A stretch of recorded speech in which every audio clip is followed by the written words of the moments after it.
hermanos. Reciban un afectuoso saludo y sean todos ustedes bienvenidos a mi escuela sabática. En esta semana estamos estudiando la lección número 3 del segundo trimestre de este año. El título de la lección es Un Dios santo y justo y está basado en el libro de Joel. Esta lección es una lección de esas que conmueve las entrañas del creyente por el deseo ferviente de alcanzar la salvación en tiempos de crisis. Y vamos a ver muchas cosas muy impactantes que van a sacudir nuestro fundamento en la fe y nos van a hacer reflexionar dónde estamos parados. Por ejemplo, vamos a estudiar cuál era el desastre nacional de Judá y cómo era la condición de aquellos días. También vamos a descubrir cuándo deberían tocar trompeta allá en el pueblo de Judá y por qué debían de hacerlo. Seguidamente vamos a comprender profundamente cómo será el derramamiento del Espíritu Santo al final de los días y quiénes van a recibirlo. Y algo más interesante todavía, quiénes proclamarán el nombre de Jehová, por qué y para qué. Y para cerrar con broche de oro en esta semana, vamos a aprender dónde hay refugio en los momentos de aflicción. Y sí, estoy hablando también en los días finales cuando habrá una gran crisis. Estudiemos la lección de esta semana y recibamos la bendición de nuestro Padre Celestial. Muy bien, el versículo clave a memorizar para la lección de esta semana se encuentra en el libro de Joel, en el capítulo 2, el versículo 11. La Biblia dice así: Y Jehová dará su orden delante de su ejército, porque muy grande es su campamento, fuerte es el que ejecuta su orden, porque grande es el día de Jehová y muy terrible. ¿Quién podrá soportarlo? El profeta Joel está haciendo una advertencia, que viene un día grande, un día terrible, que hay un ejército que va a invadir y que hay alguien que lo dirige y que es grande y muy fuerte. Pero dice una pregunta: ¿quién podrá soportarlo? Esa es la pregunta que vamos a estar respondiendo durante esta semana con la lección Un Dios santo y justo. Leo literalmente el pensamiento clave. Dios puede usar las crisis para hacer que su pueblo sea sensible tanto a su dependencia de Él como a su necesidad de renovación y de reformas espirituales. Dios siempre pone un mensajero en el camino para que el pueblo de Dios pueda ser apercibido, pueda ser advertido, y de esta manera, al enviar una alarma, sirve como una advertencia de salvación.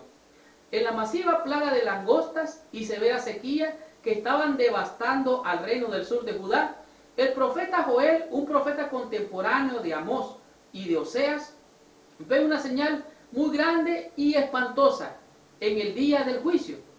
Más adelante dice que él llama a todo el pueblo de Judá y lo llama a renunciar al pecado y a volverse a Dios. Durante todo su relato, él describe las langostas como un ejército de Dios y ve en su llegada el castigo de Dios para el pueblo de Israel que está siendo infiel. Recuerden, el pueblo está en malos caminos. El profeta está advirtiéndole al pueblo de que podrían llegar a una perdición y está diciendo: habrá un ejército que va a invadir y será un día terrible. Sigo leyendo literalmente. No importa cuán severo sea el juicio, este podría conducir a la salvación y a la redención de aquellos cuyos corazones se abrieran a la conducción de Dios. En otras palabras, Dios siempre está mandando advertencias para salvarnos. Está dándonos una voz de alarma a través del profeta Joel y está haciendo un llamado de atención para que el pueblo se vuelva a Dios. Es el llamado que te hace a ti y me hace a mí. Día tras día, un Dios santo y justo diariamente nos está llamando. ¿Para qué? Para que nos volvamos a sus caminos. Disfrutemos del estudio de esta semana y veamos qué nos dice la lección del día domingo con su tema, que es un desastre nacional. Aquí podemos ver cuál era la condición del pueblo de Judá, específicamente las condiciones en las cuales ellos se encontrarían producto de su desobediencia a la voluntad de Dios. Joel capítulo 1 hace una descripción bien clara de cuál era la advertencia que él le traía al pueblo. Y él trae una advertencia muy específica. Dice que la oruga es como un gusano que ataca las plantas, que ataca las cosechas, que ataca prácticamente la planta que tiene que llegar a dar fruto. La oruga, el saltón, el revoltón y la langosta son las plagas de las cuales el profeta toma como figura para hacerle saber al pueblo qué es lo que va a pasar. Dice, lo que la oruga dejó, o sea, lo que el gusano no se comió, se lo comió el saltón. Y lo que el saltón no se comió, se lo comió el revoltón. Y lo que el revoltón no se comió, se lo comió la langosta. Así es que las langostas, estos animales que son, en algunas partes se les llama chapulines, otros se le llaman brincamontes, y así sucesivamente. Se refiere a un animal que va a las cosechas y se come la cosecha y obviamente no hay fruto. Hace una advertencia también a aquellos borrachos, le dice, o sea, aquellos que usan de tomar vino, porque las vides van a ser taladas también por estos animales, no va a haber vino, y el vino que no va a haber le va a hacer sentirse al pueblo de Judá como una joven viuda que definitivamente su marido lo perdió. Está ella pobre viuda, no tiene quien la socorra y su condición es terrible. Pero es más aún, imagínese usted en el campo estaban las ovejas, en el campo estaban los toros, en el campo estaban los animales que pastaban. Y al no haber pasto, los animales se estaban enflaqueciendo. Y al estarse enflaqueciendo estos animales, muriéndose por la sequía, muriéndose por aquello que los animales, el saltón, el revoltón y la langosta se comieron. Ahora había solo desastre, calamidad, la sequía que había de llegar era un desastre porque no había ni pasto para que los animales comieran. Así es que en una sociedad agrícola como la del pueblo de Judá, esto realmente era una crisis, era un desastre nacional. La destrucción ecológica podría incapacitar la economía de una nación durante años. Oiga usted esto, además de la pérdida de alimentos, sombra, leña, estaba la amenaza de la erosión. Algunos árboles frutales en Palestina demoran 20 años en crecer antes de ser productivos. En otras palabras, al haberse comido las plagas, los alimentos, ¿cómo iban a ser? La sequía vendría. Es un desastre terrible. En el libro de Deuteronomio, en el capítulo 28, el versículo 38, el tema es las bendiciones y las maldiciones por la obediencia o la desobediencia. Allí dice la Biblia, sacará mucha semilla en el campo, o sea, va a ir a sembrar la tierra y recogerá poco, o sea, no va a recoger cosecha o va a recoger poca cosecha y la langosta lo consumirá. En otras palabras, la langosta, el revoltón, el saltón y la oruga serían las plagas que destruirían las condiciones de las cosechas del pueblo de Judá. Todo por la desobediencia. La destrucción causada por la langosta fue peor por la sequía. Todas las cosechas se marchitaron y los agricultores se desesperaban porque no tenían nada para comer o para vender. Ni siquiera semillas para volver a plantar. Era una calamidad, era un desastre nacional en el pueblo. Ahora, ¿qué tenían que hacer? Esto solamente era la advertencia del profeta Joel. Imagínense ustedes, no habrían uvas, no habrían granos, no habrían aceite, no habría trigo, no habría cebada, todo se echaría a perder. Al no haber trigo no habría pan, y no habría pan, y al no haber pan, recuerden, no solo de pan vivirá el hombre. Entonces ellos estarían muertos de hambre. El trigo y la cebada eran los granos más importantes en Palestina. Las vides y las higueras en la Biblia simbolizan una vida pacífica con abundancia de las bendiciones de Dios en la tierra prometida. Dios había prometido abundancia, Dios había prometido prosperidad al pueblo, pero por la desobediencia, por no seguir las instrucciones de Dios, ellos caerían en este desastre nacional. Todo esto ahora estaba amenazado con el juicio divino producido por causa de sus pecados. los pecados del pueblo de Judá eran los que tenían esta condición. La siega era un tiempo de alegría cuando levantaban la cosecha. Recuerden que ellos traían las primicias, eran los frutos, los primeros frutos, y al templo llevaban, al alfolí, o sea, al templo, llevaban estas ofrendas, llevaban los toros engordados, llevaban los becerritos, llevaban las ofrendas. Y al no haber nada de esto, había calamidad en el templo, había necesidades en el templo, había desastre. Se esperaba que la gente adorara y obedeciera a Dios, porque Él era quien le había dado la tierra. Pero por la desobediencia de este pueblo, había un desastre terrible. Continuemos con la lección de esta semana.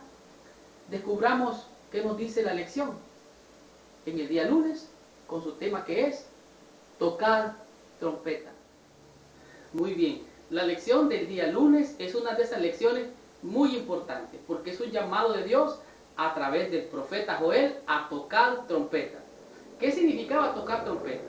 Tocar trompeta significaba llamar a una santa convocación. A través del sonido de la trompeta se llamaba a todo el pueblo a que se reuniera para tener esta santa convocación. Cuando suceden los desastres naturales, estos provocan muchas preguntas. Estas preguntas pueden ser de diversas maneras y de diversas formas. Por ejemplo, ¿por qué permitió Dios que esto suceda? ¿Por qué algunos pueblos algunas veces viven mientras otros pueblos mueren? Nos preguntamos por qué, por qué, por qué. Nunca preguntamos para qué suceden estas cosas. Joel no dudaba de que la plaga de langostas podría conducir a una vislumbre del plan de Dios. Recuerden que las langostas no dejaron nada, se comieron toda la cosecha o lo poco que podía haberse cosechado.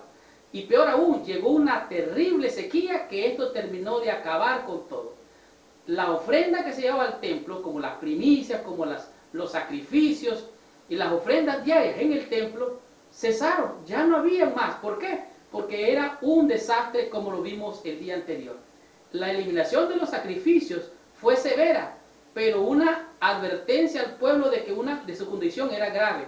El no poder ofrecer los sacrificios simbolizaba la ruptura del pacto del pueblo de Israel con Dios mismo. Pero ¿saben algo interesante?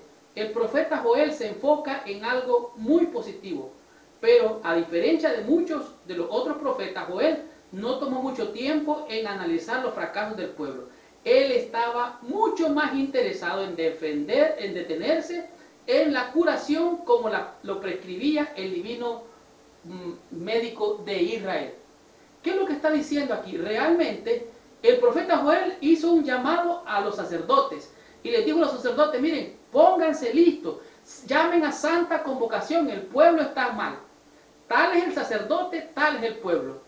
Los mismos sacerdotes habían sido de alguna manera negligentes en santificar al pueblo y el pueblo se había descarriado. Entonces el profeta Joel hace una súplica, les dice, suenen la trompeta, menciónenles alarma. ¿Por qué? Porque esta es una condición muy terrible. Tanto así que escuchen lo que dice la Biblia con relación a esto. Le dice Joel a los sacerdotes, ¿no fue arrebatado el alimento delante de nuestros ojos y la alegría y el placer en la casa de nuestro Dios? El grano se pudrió debajo de los terrones, los graneros fueron asolados, los alfolíes destruidos, porque se secó el trigo. El trigo se sembró y se pudrió en la tierra, ni siquiera nació. Era un desastre. ¿Cómo gimieron las bestias? Dice, cuán turbados anduvieron los hatos de los bueyes porque no tuvieron pasto. También fueron asolados los rebaños de las ovejas. Fue un desastre, una calamidad ecológico. Entonces vemos que el profeta le dice, hay un llamado, hay una santa convocación y él hace una súplica a los sacerdotes. Dice, ay del día, porque cercano está el día de Jehová, vendrá como destrucción por el Todopoderoso, va a ser terrible. Toquen trompeta, santifiquen la reunión, santifíquense todos y llaman a ayuno y a oración. El profeta ruega a los líderes espirituales que llamen a un día nacional de ayuno y de oración para que el pueblo escudriñe sus corazones, renuncie a sus pecados y se vuelva a Dios. Este era el propósito de tocar la trompeta, era santa convocación para santificarse. Dios es el Dios de la creación, el Dios de la naturaleza, como nosotros le llamamos. Él está al control. Y si Él escucha la súplica del pueblo, Él sanará la tierra, como dice la Biblia. El profeta Joel le dice al pueblo que deberían rasgar sus corazones y abrirlos a la gracia y a la compasión de Dios. A veces nos quedamos perplejos por desastres, por las cosas que suceden. Pero en ese momento es que tenemos que levantar nuestros ojos y ver de dónde viene nuestro socorro. Hemos de tocar trompeta, ciertamente. Hemos de proclamar ayuno, oración y santificación. ¿Para qué? Para que la gracia de Dios, como el rocío que caía por la mañana y regaba ya el huerto del Edén, venga a refrescar nuestros corazones y nos reconcilie con nuestro Dios. Descubramos la lección del día martes con su tema, que es el don del Espíritu de Dios. El don del Espíritu de Dios no es otra cosa más que aquello que Dios ha prometido a aquellos que le aman, que le buscan de corazón. Dios ha prometido equipar a todo aquel que le busca con el poder glorioso del Espíritu Santo o el Espíritu de Dios. Joel capítulo 2 del 28 al 29 hace un llamado glorioso, poderoso y bien directo. Dice: tocad trompeta en Sión, dad alarma, proclamad ayuno, reunid al pueblo. Oiga bien, dice: tocad trompeta, dad alarma, proclamar ayuno, reunid al pueblo. Y ahora sí, después de esto, ahí es donde dice la promesa, después de esto, ¿después de qué? De tocar trompeta, de llamar a santa convocación, de tener ayuno, oración y sincero arrepentimiento. Después de esto, derramaré mi espíritu sobre toda carne. Dice: sobre toda carne, y profetizarán vuestros hijos y vuestras hijas. Vuestros ancianos soñarán sueños y vuestros jóvenes verán visiones. Esta es una promesa.